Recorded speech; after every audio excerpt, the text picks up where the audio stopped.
Hello யாரா? அப்பா. யாரும் லேடிஸ் குரல் மாதிரி கேட்டுதா? லேடிஸ் குரல் இல்ல, கான்ஃபரன்ஸ் போட்டேன்னு சொல்லிச்சு தெரியாம மியூட் அடிச்சிட்டேன். நடிக்குது, அதுக்கெல்லாம் எல்லாமே தெரியும்.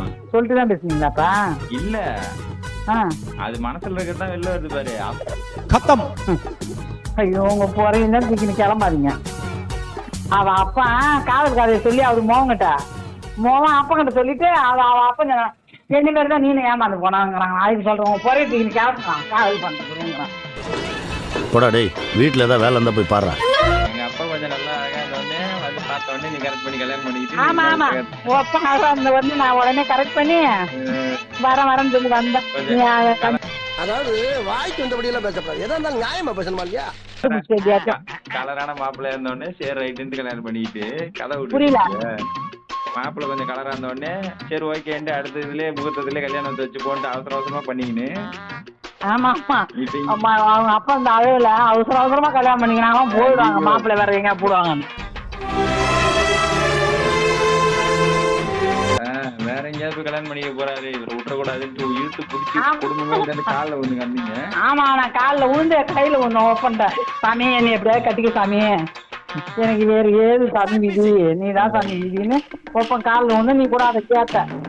எவனாச்சும் ஏதாச்சும் பண்ணனா நான் பாட்டு ஓரமா அப்பா பிச்சைக்கார மாதிரி உட்காந்துருக்கான் பாருங்க மேடம்ன்ற மாதிரி உட்காந்துருக்கேன். என்னென்னமோ பண்ணி எப்படியோ மாட்டி விடுறீங்க பிரச்சனை. அப்படிலாம் எங்க அப்பா உடைய பாத்துக்கிட்டா வந்து நீ என்னன்னா இப்படி பேசுறீங்க. எங்க அப்பா அந்த லவ் பண்ண பொண்ணை கல்யாணம் பண்ணியிருந்தா எவ்வளவு நிம்மதியான நல்லா இருந்திருக்கும். அத வேற ஞாபகப்படுத்திட்டீங்க, நெஞ்சமெல்லாம் பொண்ணா இருக்கு தம்பி, பறக்க முடியல. எமோஷனல் ஆகாதீங்க. தலையில சண்டை தீனு தட்டி குழம்பத்துக்கு தள்ள போட்டு வீட்டு வந்துட்டாலாம். எதுக்கு? கல்யாண புதுசுல தட்டு கழுவு சொன்னதுக்கு. அந்த பொண்ணு அவங்க வீட்லயா? புரியல. ஓ, எங்க அப்பா அந்த மாதிரி பண்ணிருக்காரு. எங்க அப்பா மேல இருக்க அன்புல பிரிச்சுட்டீங்களேன்ற கோவத்துல அப்படி பண்ணிருக்கோம். அவ கருத்து என்ன சொன்னா, நான் ஒன்னியா பார்த்தேன், நாங்க எம்ல இல்ல கல்யாணம் பண்ணிக்கலாம்னு பார்த்தேன்ட்டா.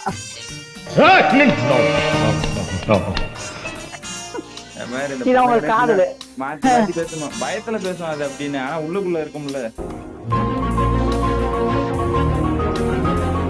எங்க அப்பா அந்த வீடியோல எவ்வளவு ஒரு இதுவா சென்சிட்டிவா பேசிருக்கு பாத்தியா? பேசும் இந்த மாதிரி வந்து ஒரு பொண்ணு விட்டுட்டு போகுதுன்னா ஒரு காரணம் இல்லாம விட்டு போவாது, அதனால வந்து நம்ம மேல தப்பு இருக்கும் அப்படின்னு இருக்காரு. அப்ப எவ்வளவு ஒரு அந்த காதல் வலி எவ்வளவு இருந்திருக்கும் எங்க அப்பாவுக்கு. காதல்ல போட்டு அடிச்சான்.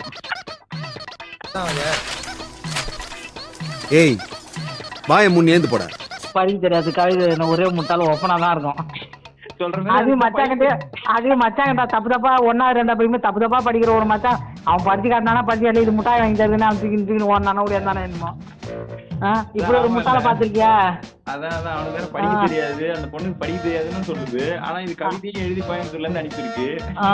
அது வாங்கவே மாட்டேன்.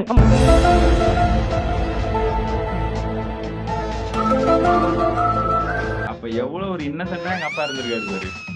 தெரியுதுல்ல? என்ன தெரியல, இன்னசென்ட்னா என்னது ஒண்ணும் தெரியாம வெகுளியா இருந்திருக்காரு. இதே எடுத்து நீங்க வெளியே விடுறது நீங்க இன்ஸ்டாகிராம்ல விட்டு உட்காந்துருக்கா.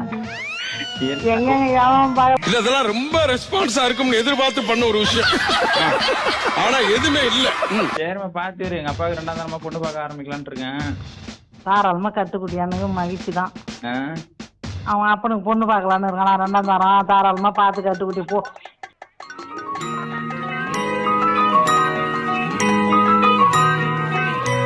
குட்டியா, நீ அப்பனுக்கு பொண்ணு பாக்குறான், ஆத்தாளுக்கு பொண்ணு பாக்குறான், கதை வார்த்தை வச்சுக்க நிக்காதா? நீ வந்து ஏதாவது முன்னேற வழியை பாடுறான், முன்னேற வழியை பாரு. இல்ல உனக்கு என்னது, இப்ப நான் கல்யாணம் பண்ணாதானே உனக்கு ஆசை? கல்யாணம் போ வாராண்டா.